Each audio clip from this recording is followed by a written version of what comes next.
بسم اللہ الرحمن الرحیم۔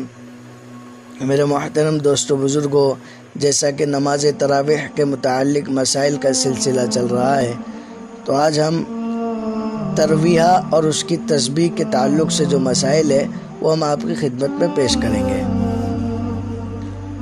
تو سب سے پہلا آج کا مسئلہ ہے، کیا 2 رکعت کے بعد جلسہ استراحت ہے یا نہیں؟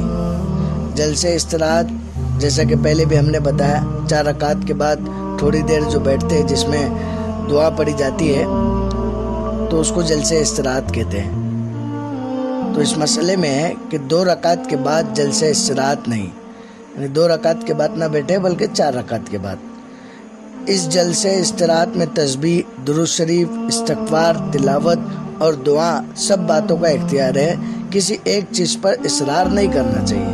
چاہے تو درود شریف بھی پڑھ سکتے ہیں، چاہے استغفار بھی پڑھ سکتے ہیں، چاہے دعا بھی کر سکتے ہیں۔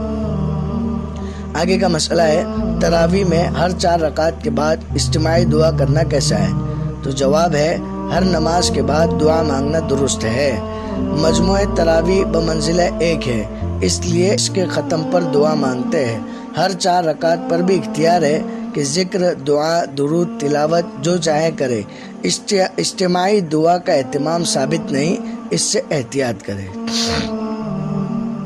آگے کا مسئلہ ہے، ہر ترویح میں ہاتھ اٹھا کر دعا مانگنا کیسا ہے؟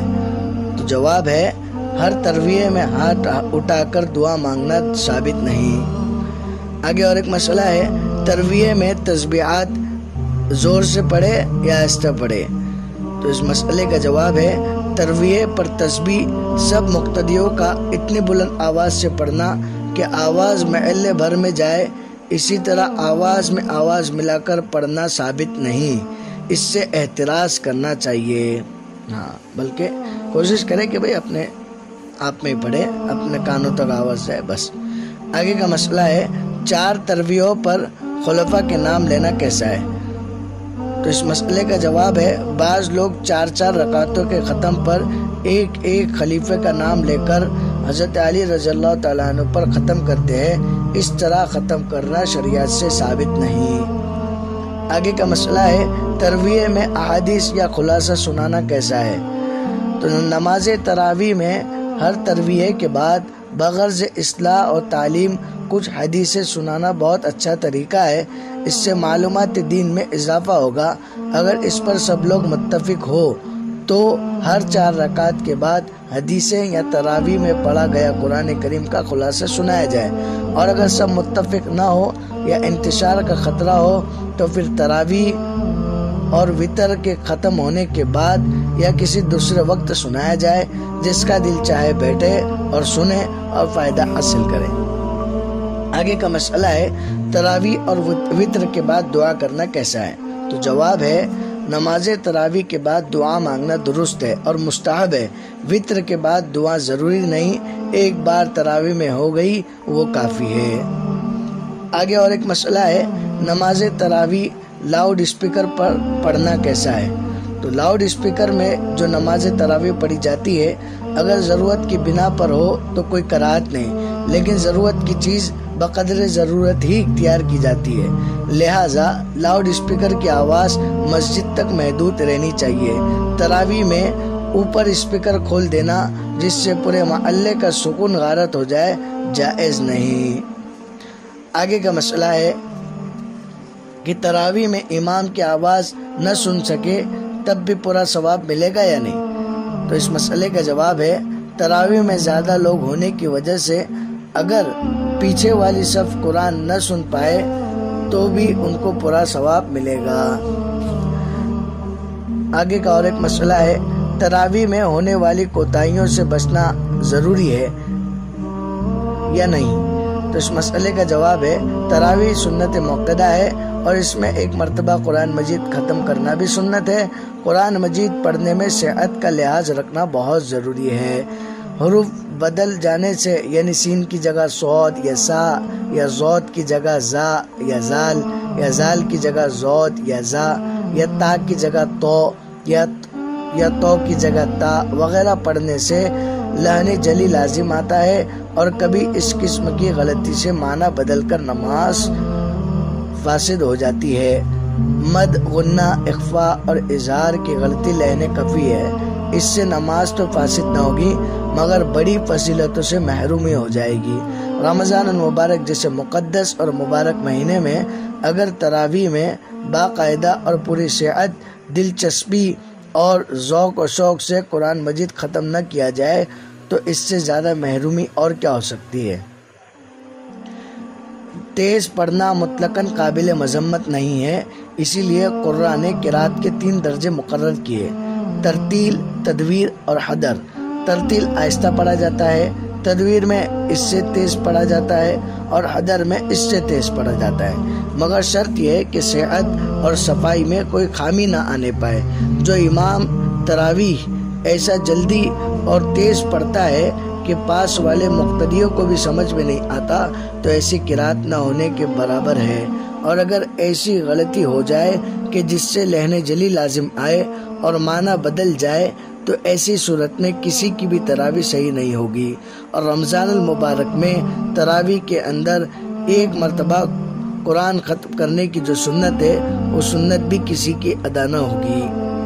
امام پر لازم ہے کہ صحیح پڑھے، تمام حروف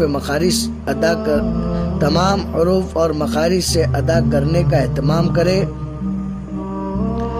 اور مقتدیوں پر بھی لازم ہے کہ ایسے شخص کو امام بنائے، یعنی فرض نماز ہو یا تراویح، جو قرآن مجید صحیح پڑھتا ہو۔ آج کل حفاظ اور لوگوں نے تراویح میں بہت ہی لاپرواہی اختیار کر رکھی ہے۔ جس مسجد میں تراویح پوری ہوتی ہو اور برابر حافظ غلط سلط پڑھ کر جلد ختم کر دیتا ہو، نہ سنت کے مطابق رکوع سجدہ کرتا ہو، نہ قوم جلسے میں تعدیل ارکان کی صورت کی رعایت کرتا ہو، اس کی تعریف کی جاتی ہے۔ کس قدر افسوس کی بات ہے، یہ صورت بھی ہجران قرآن یعنی قرآن چھوڑنے میں داخل ہے۔ آگے کا مسئلہ ہے تراویح کا حکم عورتوں کے لیے کیا ہے؟ تو اس مسئلے کا جواب ہے تراویح عورتوں کے لیے بھی سنت موقدہ ہے، مگر عورتوں کے لیے جماعت سنت موقدہ نہیں۔ عورتیں اگر تراویح کو بلا عذر ترک کر دے یعنی چھوڑ دے تو سنت کے چھوڑنے کا گناہ ہوگا۔ آگے کا مسئلہ ہے عورتوں کے لیے جماعت کرنا کیسا ہے؟ تو جواب ہے مردوں کے لیے جماعت کے ساتھ تراویح پڑھنا افضل ہے اور عورتوں کے لیے تنہا پڑھنا بہتر ہے۔ آگے کا مسئلہ ہے مرد امام کا عورتوں کو تراویح پڑھانا کیسا ہے؟ اگر مرد تراویح کی امامت کرے اور اس کے پیچھے کچھ مرد ہو اور بقیہ پردے میں عورتیں ہو اور یہ امام عورتوں کی امامت کی نیت کرے تو یہ نماز شرعاً درست ہے، اس میں کوئی قباحت نہیں۔ اور اگر امام تنہا ہو بقیہ سب عورتیں ہو تو نیت امامت کے ساتھ یہ بھی ضروری ہے کہ مقتدی عورتوں میں اس امام کی کوئی محرم رشتہ دار یا بیوی بھی شامل ہو، ورنہ تنہا تمام اجنبیات کی امامت کرنا مکروہ ہوگا۔ البتہ اگر فتنے کا اندیشہ ہو تو ایسی صورت میں عورتوں کا جماعت میں شامل ہونا اور دور دراز سے جمع ہو جانا جائز نہیں۔ آگے کا مسئلہ ہے عورت کا اپنے بیٹے کے پیچھے تراویح پڑھنا کیسا ہے؟ تو اگر بچہ بالغ ہو تو عورت اپنے بیٹے کی ابتدا میں تراویح کی نماز پڑھ سکتی ہے۔ آگے کا مسئلہ ہے کہ عورتوں کا تراویح کے لیے مسجد میں آنا کیسا ہے؟ تو اس مسئلے کا جواب ہے بعض مساجد میں عورتوں کے لیے بھی تراویح کا انتظام ہوتا ہے، مگر امام ابو حنیفہ رحمۃ اللہ علیہ کے نزدیک عورتوں کا مسجد میں جانا مکروہ ہے۔ ان کا اپنے گھر پر نماز پڑھنا مسجد میں قرآن مجید سننے کی بنسبت افضل ہے۔ آج کا آخری مسئلہ ہے حافظ قرآن عورت کا عورتوں کی تراویح کی امامت کرنا کیسا ہے؟ تو اس مسئلے کا جواب ہے عورتوں کی جماعت مکروہ تحریمی ہے، اگر کرائے تو امام آگے نہ کھڑی ہو، جیسا کہ امام کا مصلی الگ ہوتا ہے، بلکہ صف ہی میں ذرا آگے ہو کر کھڑی ہو اور عورت تراویح سنائے تو کسی مرد کو خاص کا محرم ہو اس کی نماز میں شریک ہونا درست نہیں۔ آج کے لیے تراویح کے یہ مسائل کافی ہے، کل آئندہ کچھ اور مسائل رہ گئے انشاءاللہ جو ہے آئندہ کل آپ کی خدمت میں پیش کریں گے۔ اللہ تبارک و تعالی سے دعا ہے کہ اس ماہ مبارک کی قدردانی کرنے کی توفیق عطا فرمائے، اور جو ہے مغفرت کا عشرہ چل رہا ہے، اس دعا کی خوب کثرت کرے۔ اللہم اغفر لنا ذنوبنا یا رب العالمین۔ السلام علیکم ورحمۃ اللہ وبرکاتہ۔